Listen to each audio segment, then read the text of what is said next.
Hey everyone, I got another 3D printed tank, this time by designer Ships of Cats.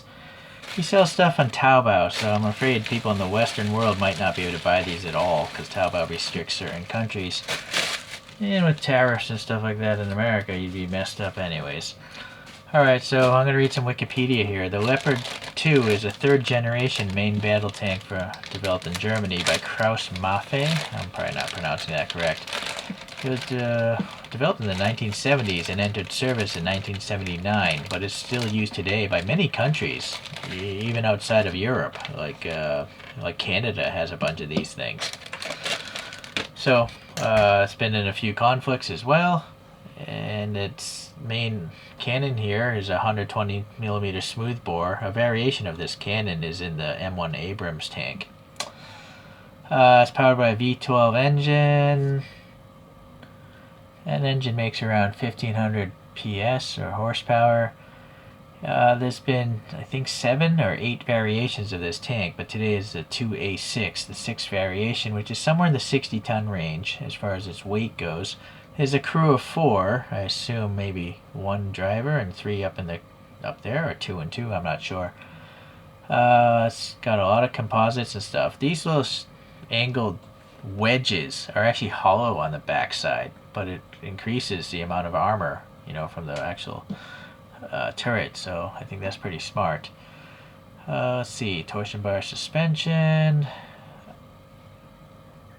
Oh, it can shoot while it's moving, so most modern tanks can do that, but the older tanks couldn't. They had to stop and sight stuff out. It's around 10 meters in length when the barrel's facing forward. Alright, I think that's it. Oh, maximum speed 70 kilometers an hour, which is 43 miles per hour. Doesn't sound too fast, but if you saw like a 70-ton tank moving that fast and it could drive through a building, I'd be scared. Alright, let me turn this around and get it to face forward so we can look at the deformation here. Alright, so yeah. I believe you can buy these model kits raw so you can save a lot of money, but I'd rather pay for someone to paint it better than I can. I just don't have the patience to paint stuff very well. Alright. So I gotta say it is a small tank compared to like the Meng World War II stuff that I'm used to. But I'd rather have small models than big models because I can collect more. So in this case, boy, the hull is around 8 centimeters, and then with the gun forward, if I had to guess, it's around 11 centimeters or so. Yeah, the width is maybe 55 millimeters. Alright, so let's see. I guess we'll just start at the bottom. His plane is actually smooth. For 3D printed, I thought there'd be a bunch of stripes there, but maybe it was sanded. And then the tracks have the rubber blocks on them, and they're painted like this black color. Now we got some what probably is hand painted camouflage, because it's kind of flowing over down here, and a nice decal there, and maybe it's under a clear coat. I think it is, which is good. Maybe that's the 3D print lines. Okay. So obviously you're not going to have moving tracks on a 3D printed model. These are literally all just printed as one piece, I think. But they're separated nicely here. Some grooves or something are well painted. The cogs there of the drive wheel, the tires of these wheels, painted black nice, some lug nut details, very cool. Maybe these are footsteps to get up on the tank, I believe they are. And then yeah, the hand painted is looking good. There are a bunch of scratches though. Not sure why the 3D printing wouldn't have scratches like that.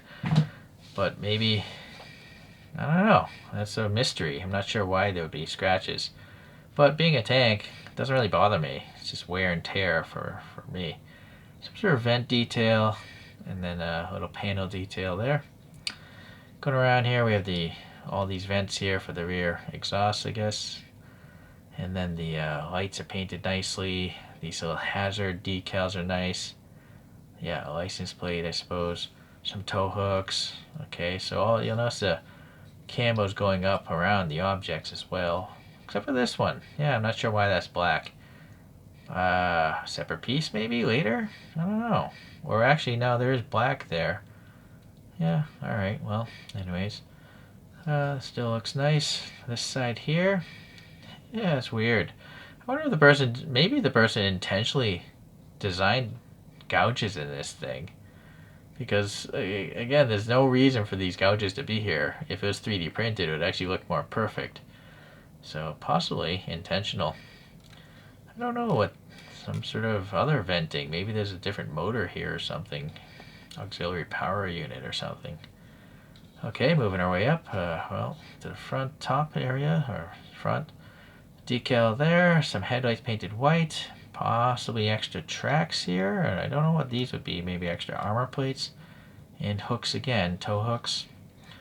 Alright, so here's the driver, and it's got some green painted windows. You can see some of the print lines there. Window again. I don't know what that is. Not sure. Then we have some panels. Okay, panels around here. Some shovels. Okay, let's see if we rotate this turret. Yeah, I guess those might be fans to cool off the engine. I'm kind of afraid twisting this. I might break those, so I wonder if this comes off.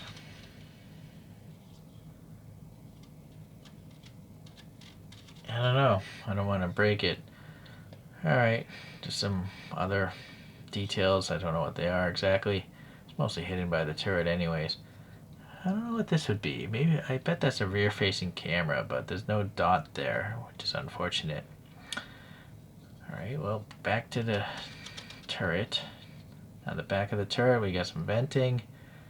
Maybe a ammo box or something.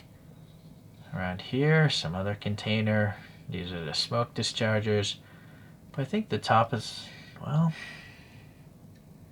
yeah, I think the tops of these things should all be black. So it's unfortunate that wasn't painted. Now we have a really cartoony machine gun up here. Alright, some hand grabs, and then the panel cuts there for that armor. And the turret, or the actual barrel. I wonder if this moves. It looks like it's, yep. Looks like a separate piece, for sure. Alright. I don't know, it's a little offset, interesting. I have no idea what this is. Please leave a comment. These are on a lot of main battle tanks. What is this extra thing for? Maybe it's for resonance or something, or I don't know. There's a box on this. I don't know if that's for targeting. This is hollow, which is nice. It's dark in there as well. The barrel can't go downwards. It only it's horizontal or up. Okay. Then we have, again, some print lines, but we have some dark green, I guess, to represent all the glass on this thing. Alrighty. Maybe some more sighting stuff. I don't know, some sort of cable tie or something to lift it off. I don't know what this would be. It doesn't look like it's a hatch. Just trying to look at the photos. I can't tell. Obviously these are the hatches, but they don't open or anything like that. I wonder if this spins. Nope, it does not. Yeah, okay, thankfully it looks delicate, but I guess it is pretty thick plastic. But I'm sure if you dropped it, this would break because the thing is so heavy in relation to that. Maybe antenna stubs? I'm not sure what those poles would be there. Some hand grabs are nice. And again, maybe, well, no, this is a handle for that hatch, but it doesn't open. And some panel details and stuff. Alright, yeah, look at all the camo painting, nicely done. Some print lines there, and definitely here, because I guess what I suspect is maybe the person went and sanded this as much as they could, but obviously it'd be really hard to sand that smooth, and so that's the issue with 3D printing. Okay, but I like it. I think it looks good. compared to some other tanks that are deformed. The Meng World War Toons, here's a light tank, the Chaffee. So I think that those fit each other pretty well. Here's another 3D print designer. This is Top Gun Chen in the Type 54, is it? This is a Type 59 Chinese main battle tank. Now this has like jewel beads for the lights, floating parts. That also has open hand grabs. I bought these things extra, the little figures. There's a metal antenna. It's just more detailed, I think. The tracks are much more delicate looking and intricate. But I think this is a more expensive model as well. But you can see, this thing is definitely its own little miniature universe, because this tank would be bigger than either of these, I'm pretty sure, being a modern tank. Speaking of modern tanks, here's a Meng Kids Chinese main battle tank. I think it's called the Type 99. Yeah, I don't know. But that's just massive. And then here's a Meng World War Toons. Oh boy, what was this thing? The Pershing. So this is a heavy tank. And then you can buy a model kit by Yufan on AliExpress. That's what I did. It's a crazy deformation. And this is the Tiger 1 World War II tank. So yeah, these things are just huge.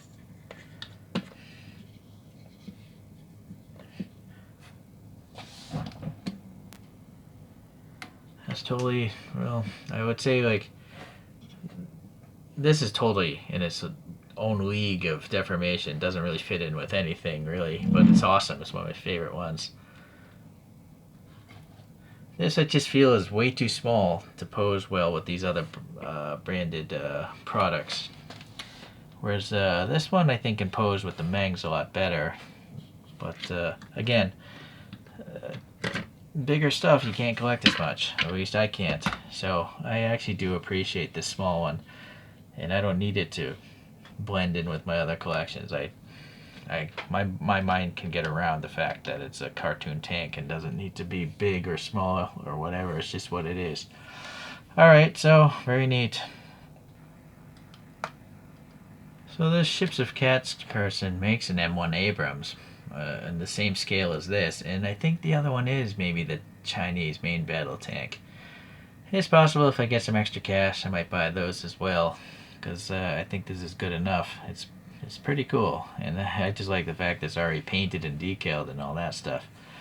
So thank you for watching. We'll see you in the next 3D printed tank video.